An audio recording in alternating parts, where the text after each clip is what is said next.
pass me the sick bucket. This isn't right. But they did it. Now, this is America. You're entitled to believe what you want. If it's legal, you're entitled to do what you want. And Senator Kennedy raised concerns about a large-scale takeover of U.S. radio licenses by a company backed by George Soros, alleging that the process was unusually expedited and potentially politically influenced. He called for the Federal Communications Commission, FCC, to review the decision, especially given foreign ownership implications and the public nature of the airwaves, which he emphasized belong to the American people.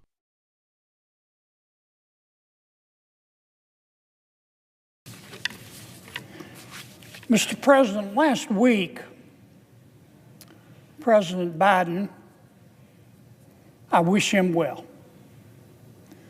gave his farewell address to America.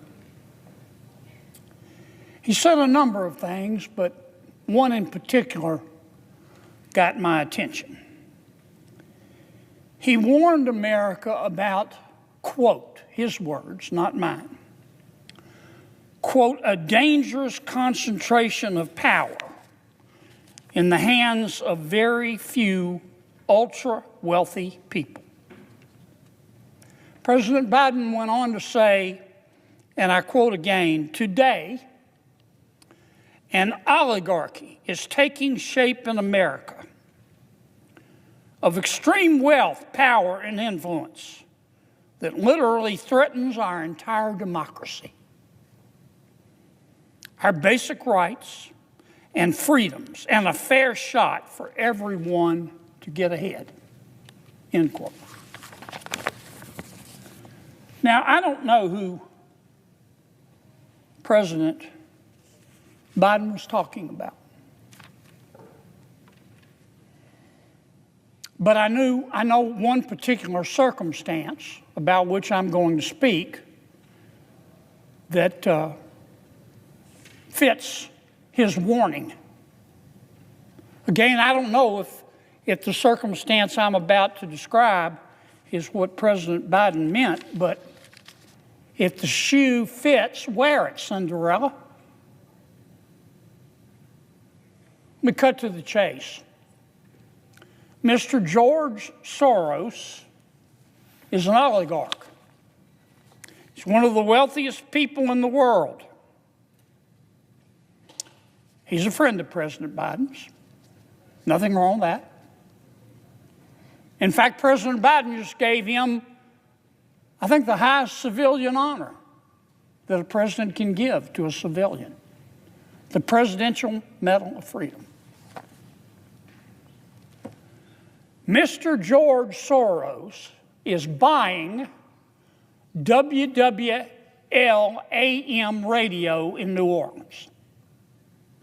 Let me say that again. That may not mean much to you, Mr. President, but it means a lot to my people in Louisiana. Mr. George Soros is buying WWL AM radio in New Orleans.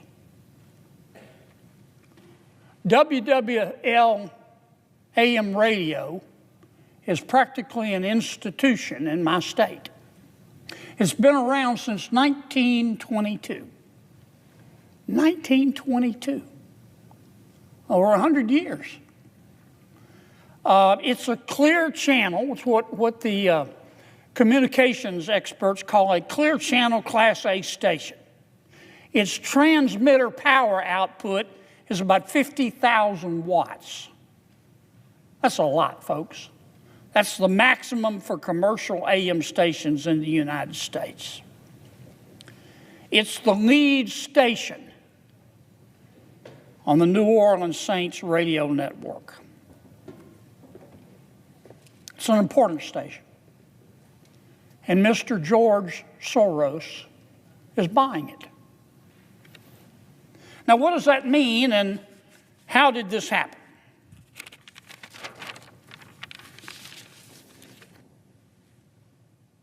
WWL is owned by a national company called Odyssey, A-U-D-A-C-Y, Odyssey.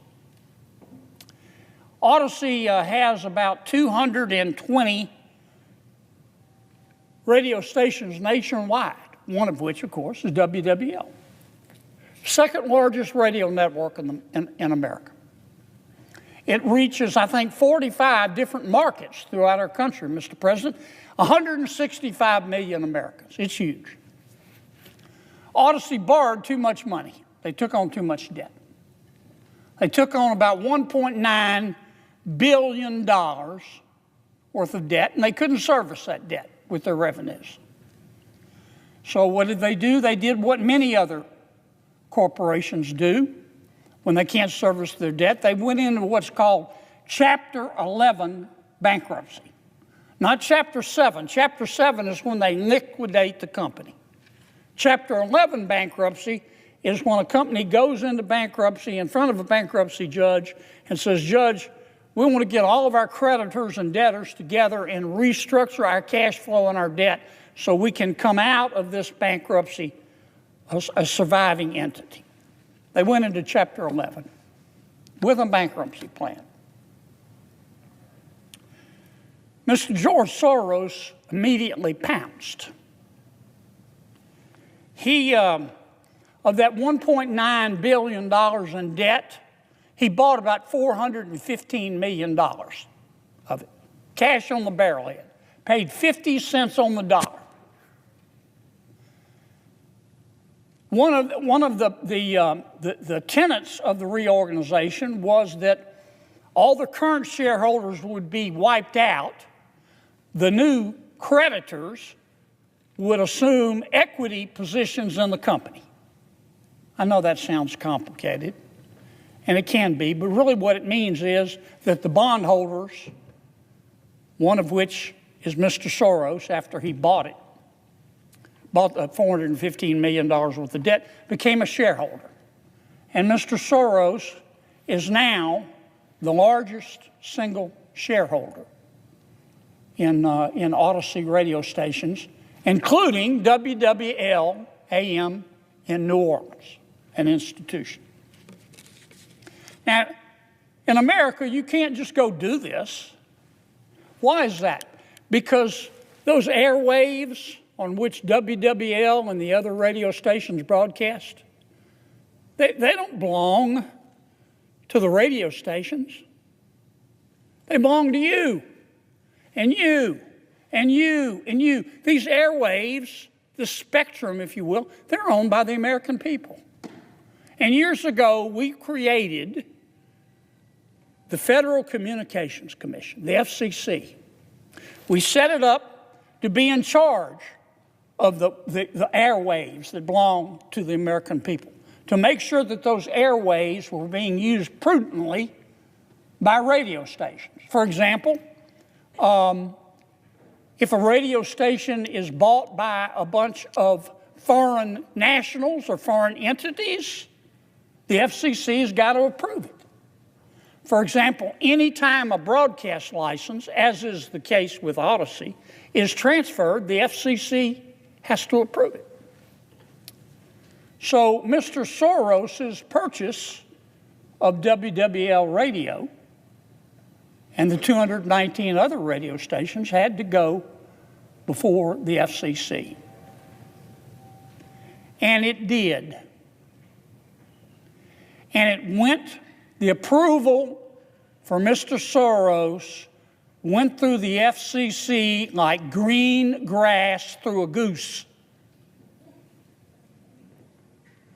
And it was a party line vote. It was last September. All three Democrats, there are 5 people on the FCC, all 3 Democrats said, let it go. And they short-circuited the normal process. Now, I'm not an FCC expert, and I'm not a communications law expert, but I've read, this has been widely reported, and I've read about it in many reports. Normally, on a deal of this size, when 220 radio stations are being transferred, their licenses, using airways that belong to the American people. And there's a substantial percentage of foreign owners. It would take about a year to get through the FCC. FCC would do a complete investigation. Not this time, no. This time was special. What happened was what some members of the media have called the Soros shortcut. They just got together and rammed it through. Did I mention it was like green grass through a goose? 3-2. Now, the two Republicans on the commission, they're screaming the whole time, whoa, Nellie, whoa, whoa. Why aren't we taking this seriously? Why aren't we investigating this? Why aren't we doing our due diligence? They were outvoted, 3-2. You know, when even in a democracy, when you've got the votes, you can make a porcupine like hot peppers if you've got the votes. It doesn't make it right. A number of people petitioned the FCC and said, please don't do this.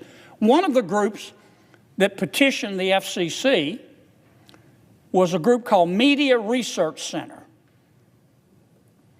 The FCC, 3 Democrats, 2 Republicans, dismissed them. But this is what the Media Research Center said. Quote, their words, not mine. There is no question that George Soros and his affiliated businesses are looking to control these radio stations to advance their particular brand of activism, close quote. And the MRC urged the FCC not to create, quote, a special Soros shortcut, quote, that would circumvent their rules and allow the deal to move forward. They did it anyway.